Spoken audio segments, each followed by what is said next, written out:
Welcome to the third session of Module 4. In this session, we are going to discuss about categories of sensors, energy supply of mobile nodes, energy scavenging, energy consumption, and multiple power consumption modes, computation versus communication energy costs. So these all topics we are going to discuss in this session. Sensors can be broadly categorized into three categories. One is passive omnidirectional, passive narrow beam, and active sensors. Here the meaning of the passive is the sensor doesn't do the active probing. That means it just measures the physical quantity at the point of the sensor node. It doesn't do the active probing. This type of sensing the particular area or the particular event, that is called as passive method. In the category of passive omnidirectional, so it will sense in all the directions. For example, the light or a thermometer or microphones, they will grab the signals in all the directions. That's why it is called as omnidirectional passive sensors. And we have another category, that is the narrow beam passive sensors. Here it is direction oriented. The best example is the camera. So where we focus the camera, in that direction only it is going to sense and perform its action. Third category is active sensors. The example is one of the example is radar.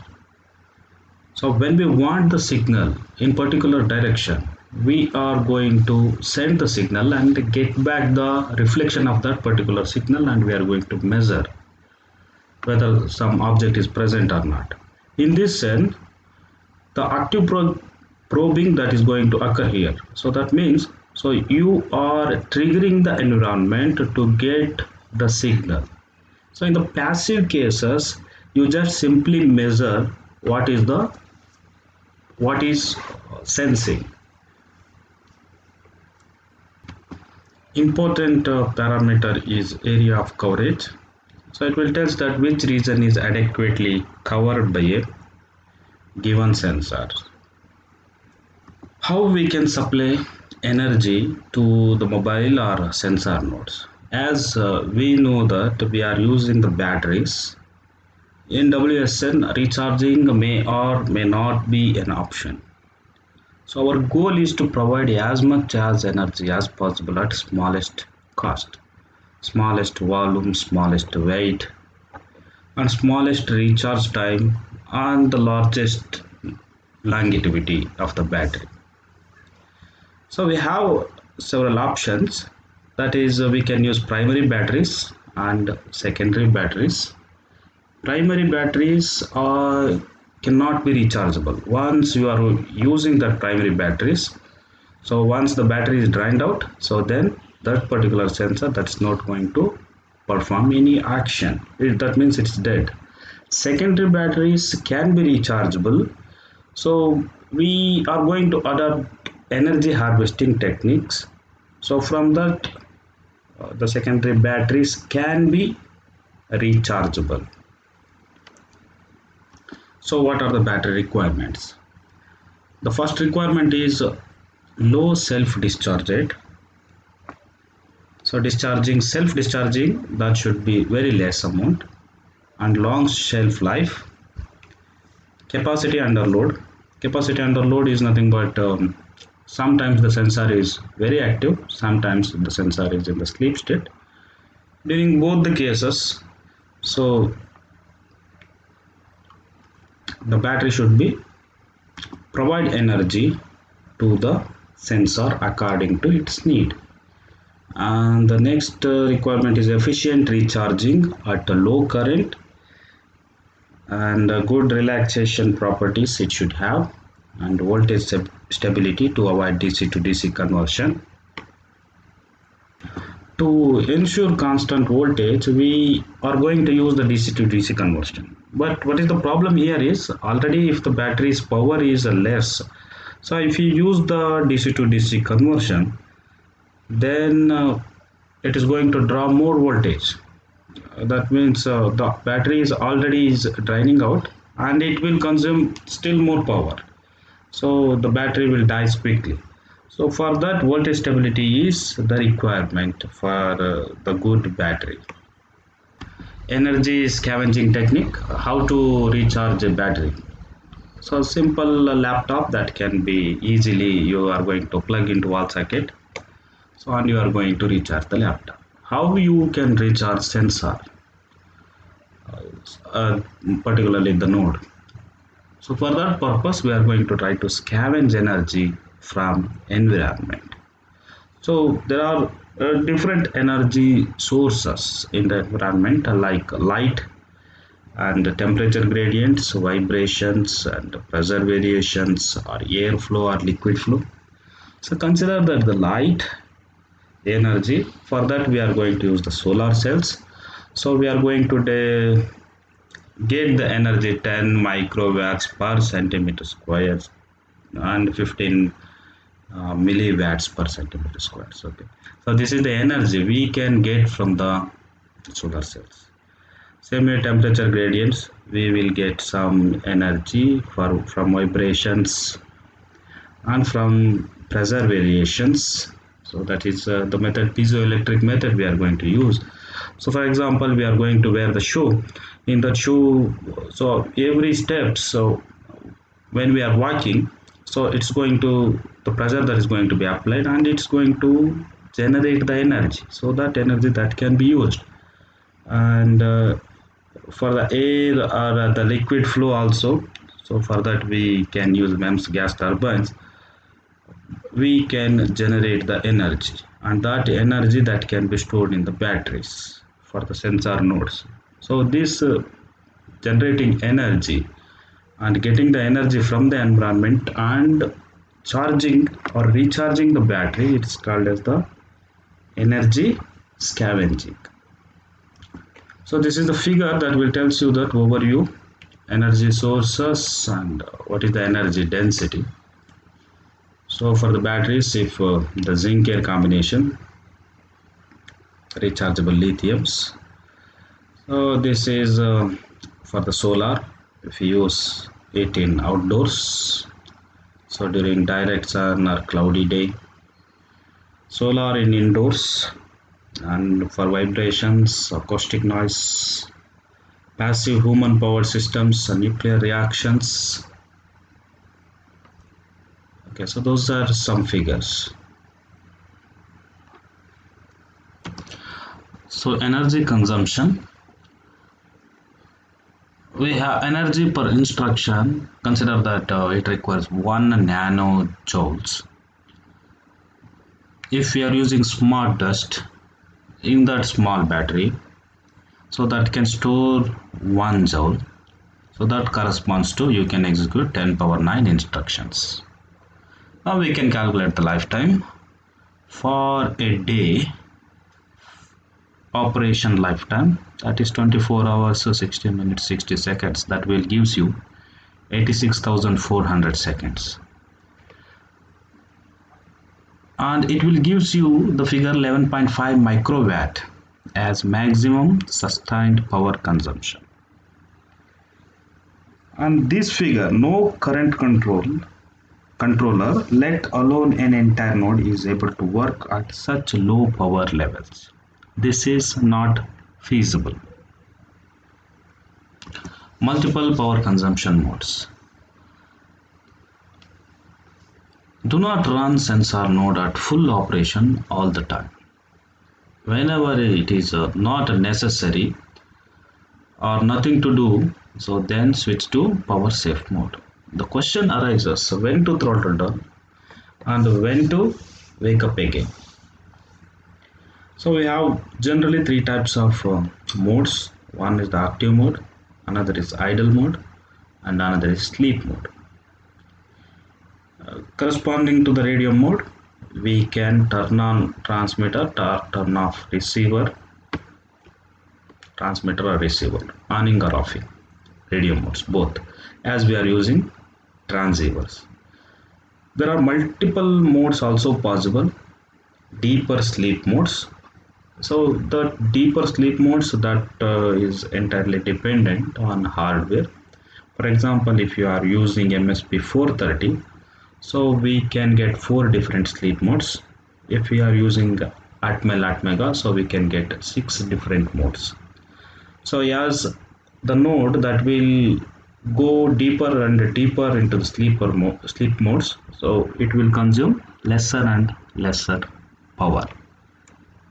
So here we have the energy consumption figure for the microcontroller MSP 430. So during full operation it will consume 1.2 milliwatts, and the deepest sleep mode that will consume only 0.3 microwatts, and it can be only woken up by external interrupts. So we have another category, Atmel Atmega. This microcontroller operational mode that will use 15 milliwatts when it is active. When it is idle, it will use 6 milliwatts, and during sleep mode, so it will use consume 75 microwatts. So you can see here that so it's in the microwatts range whenever the device in the sleep mode. So that's why it is necessary to push the node into the sleep mode whenever it is not performing anything. We can see here that how to perform, how to push the node from active mode to the sleep mode. To reach the sleep mode from the active state, it is going to take some time, that is represented as tau down. So and after that, so from here to here, so the energy that will be saved, so that is represented as E saved. And whenever it is necessary, the device that must come out from the sleep state to active state. So here the event that has been occurred, so it is switching from sleep state to active state, and this is the tau of time that is going to take and to reach the active state. And to reach from sleep state to active state, it will consume some energy, so that energy is called as overhead energy.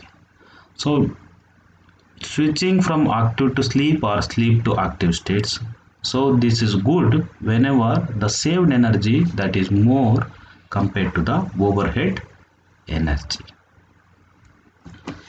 We can perform the task like switch the controller in full operation mode, compute the task at higher speed, and go back to sleep mode as quickly as possible. That is one option.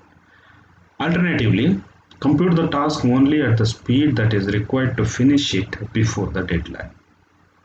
The rationale is the fact that a controller running at lower speed, that is lower clock rates, consumes less power than at full speed. This is due to the fact that the supply voltage can be reduced at lower clock rates while still guaranteeing correct operation. This technique is called dynamic voltage scaling. Power consumption also depends on the frequency F. As the frequency is becomes lesser, then the power consumption also becomes lesser. And lower clock allows a lower supply voltage, and it is easy to switch to higher clock rate. But the thing is, as the clock cycles are becoming lesser, execution takes longer. Memory power consumption. The crucial part is flash memory. And off-chip RAM, it is rarely, if we are using, then we need to consider, but otherwise it is almost negligible. Flash writing or erasing is expensive, so we can see here the for reading it takes 1.1 NaH per byte. For writing it will take 83.3 NaH per byte. So that is the energy consumption required to read or write a single byte. So we will consider transmitter power or energy consumption for n bits. Amplifier power that is required, so that will consider the alpha amplifier and beta amplifier and P transmit radiated power. So this is the amplified power, and alpha amp and beta amp, those are constant depending on model. So we can achieve the highest efficiency whenever it is running at maximum output power. So that is the ratio of transmitted power to the amplified power. In addition, transmitter electronics also needs some power, that is denoted as a P transceiver electronics. And time to transmit n bits, so that is n divided by r into r code. R is the normal data rate, nominal data rate, and r code is coding rate. To leave sleep mode and becoming active mode, and what all required is, so it requires some time, that is T start, and average power we need to consider, that is P start, and this time to transmit n bits, that is n divided by r into r code, and transmitter electronics, and these alpha beta constant, and the radiated power. So receiver power consumption for n bits. Receiver also has startup costs, so it requires some time, that is T start, and average power to start, that is P start. Time for n bits is same as the transmitter case, that is n divided by r into r code, and receiver electronics needs P receiver electronic power plus energy to decode n bits. So this is E decoding bits. This is the energy that is required to decode, and finally the energy required to receive n number of bits. This will be the equation: T start P start plus n divided by r into r code, P receiver electronics plus E decoding bits into R. So these are some transceiver numbers. So these are example transceivers. So what are the values of alpha amplifier, beta, P receiver electronics, receiver idle to start, transmitter electronics or transmission rate, and T start startup time. So these are some numbers. Controlling transceivers. Similar to controller, low duty cycle is necessary. It is easy to do for transmitter. Similar problem to controller, when it is when it should be worthwhile to switch off. It is difficult for receiver. Not only time when to wake up, that is unknown. It also depends on remote partners. Dependence between MAC protocols and power consumption is strong. Only limited applicability of techniques analogous to DVS. Dynamic modulation scaling, switch to modulation best suited to communication. It all depends on the channel gain. Dynamic coding scaling, that vary coding rate according to channel gain. Coding rate that will be varied. We can vary that depending on the channel gain, or we can use the combination. Computation versus communication energy costs. What is the trade-off? Directly comparing computation or communication energy cost, it is not possible. But put them into perspective. Energy ratio of sending one bit versus computing one instruction. Energy ratio of sending one bit versus computing one instruction, that will fall anything between 220 and 2900 in the literature. To communicate, that means to send and receive 1 kilobyte, it requires computing 3 million instructions. We need to compute to send 1 kilobyte of data. Hence, try to compute instead of communicate whenever possible. The reason is communication requires more energy compared to computation at the node level. So that's why try to compute instead of communicate whenever possible. The key technique in WSN is in network processing, where we can exploit compression schemes and we can use intelligent coding schemes.